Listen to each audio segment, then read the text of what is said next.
According to Drive Tesla, Tesla has received approval to expand Giga Berlin. The Grünheide City Council voted in favor of the revised plan. 11 members supported it, 6 opposed, and 2 abstained. The vote was conducted under police protection. Tesla's new plan responds to local concerns by clearing less forest. Only 50 hectares of pine trees will be cut, down from over 100 hectares. The expansion will include a freight station and logistics facilities, reducing emissions and road traffic. Activists protested Tesla's plans despite the environmental benefits.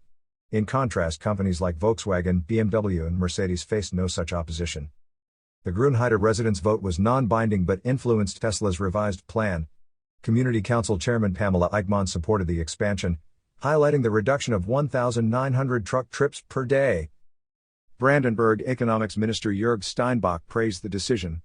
He emphasized the plan's balance between sustainable infrastructure and landscape conservation.